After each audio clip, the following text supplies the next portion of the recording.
Rev up your engines!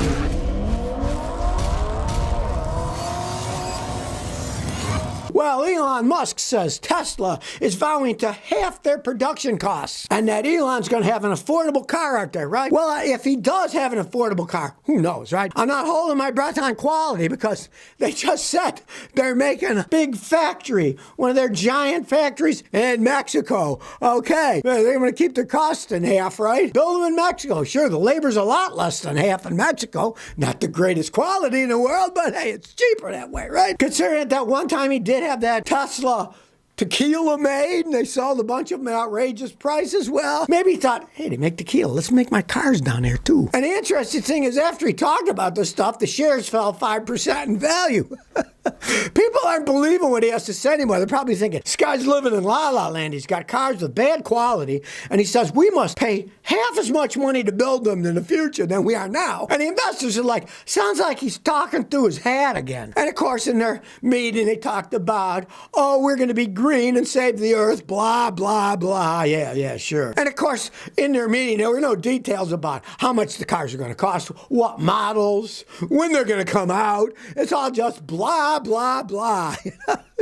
As usual with Elon and his talking, there's a lot of talking about the future. Yeah, guess what? We don't live in the future. We live in the here and now. And the here and now, he makes overpriced, poorly built cars. If he's going to half the production costs, that doesn't deem very well for having good cars at a cheaper price. Anyways, I've never seen him make anything cheap. Let's see him make something cheap. Even his tequila was expensive. M-Ty says, I'm going to buy a used car. But should I focus on mileage, age, or what? I came across a 2013 Honda Civic Coupe with 2,725 miles on it.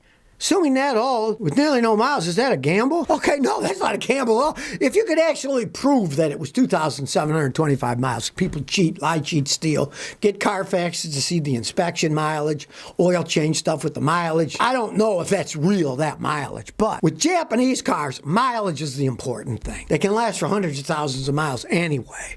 And if you got one that's, say, an average one, if it was 10 years old and maybe it had 70,000 miles, it's still a great car. Right? I'm just not a fan of real high mileage cars for a lot of money. The other day, somebody brought me a Toyota Sequoia. It had like 140,000 miles, and he paid like 40 grand for the thing. And I thought, I would never pay it for that. I don't care. It's a Toyota. It's too much money with that kind of mileage, right? You mainly want to look at the mileage versus the age versus the price you're going to pay. Now, if you're into style, you're going to pay more because you want a newer one that looks cool. But if you want a good one, hey, you can get any Japanese car that's old. Now, I would never buy a really old American car or a European car. They're money pits. But if you're talking Toyota, Honda, yeah, you just go by the mileage, what you're going to pay, and really you throw the years out unless it's more than 25 years old. Then, yeah, there's going to be a lot of rubber stuff that might be rotten on it. But anything younger than that, you don't really have to worry about the age. Japanese. Yara says, do I need to disconnect the battery when I change spark plugs? Got a 1.3 automatic Yaris. Do I need to disconnect the battery? Both cables? No, you don't need to do anything.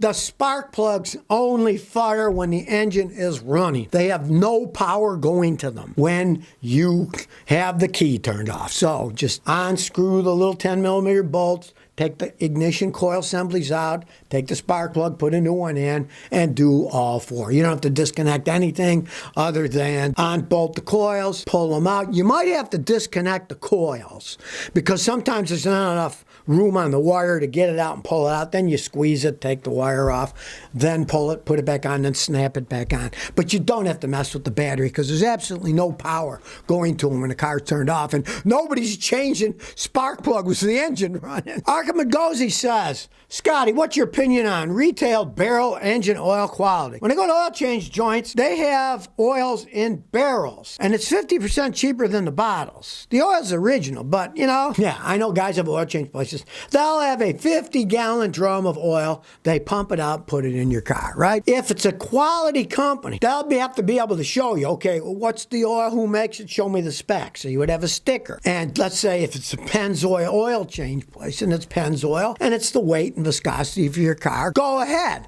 The thing is, generally, it's not synthetic oil in most of those barrels, and most cars you want to run synthetic oil, you need to do a little research about it. Sitting in the barrel isn't going to hurt the oil one way or the other, but the quality oil that's in the barrels, it's often much cheaper oil. The guys get it a lot cheaper, and usually it's not in all the weights that you want, and usually it's, like I said, it's not synthetic. You need synthetic? Hey, ask them, do you have synthetic in a barrel? And say, show me the barrel. I want to see the sticker. What weight is it? What company makes it? Then you can make a wise decision, because when you got a naked barrel, you don't know what's coming out of it. Hey, you don't know? I don't know. I need information. They have to have that information at the oil change places. They're buying it. Say, where are you buying it from? Where is it? Show me the invoice for the company, what the weight is, what company makes the oil, and then you can make a wise decision. Because just saying, oh, I'm saving 50%. Hey, you might be getting some crappy oil. It used to be a lot of that was bulk oil. It was just leftover oil at places, and they sold it cheap. And I wouldn't use that in a car. Michael Israel 0090 says, I have a gas smell in my 2013 Volkswagen Passat. It has 51,000 miles. I smell gas. I changed the fuel cap. It didn't make any difference. Okay. Here's the thing. You smell gasoline, but you don't see any leaks. You don't see it dripping. Odds are you got a problem in the evap system.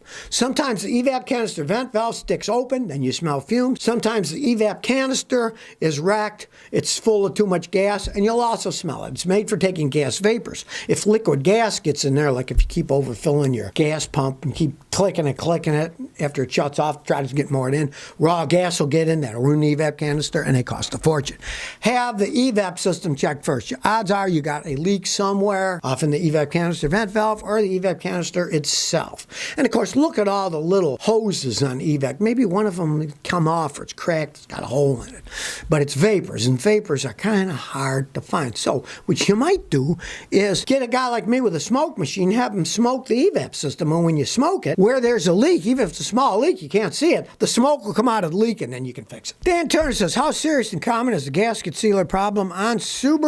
I'm interested in a new Crosstrack with a manual transmission. Well, from what I see, the new ones don't have the problems. For a short time, they were using some kind of silicone gaskets, and the silicone was grooving over too much and then getting sucked in the engine and destroying things. I saw a few like that, but I don't see it now. If you're talking about buying a new one, I have not seen that problem. Subaru's not a bad company. They generally learn from their mistakes. Back in the day, they blew head gaskets all the time, but that was decades ago. Then they found out, okay, here's how we make the head gasket material so our boxer engines won't blow head gaskets. And they really don't blow head gaskets anymore unless you beat the heck out of them, don't change the oil, let the coolant get dirty, and then, yeah, they'll wear out and friction will get in and blow the head gasket. But they don't have the problems they originally had, and I haven't seen that in a new one, and you're talking about buying a new one. Sammy75 said, what are your thoughts on a 2018 M140i? It shares its engine with a new Supra and is made together with Toyota. A BMW.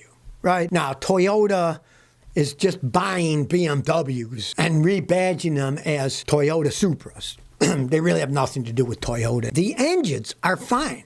BMW makes great engines. They've always made great engines.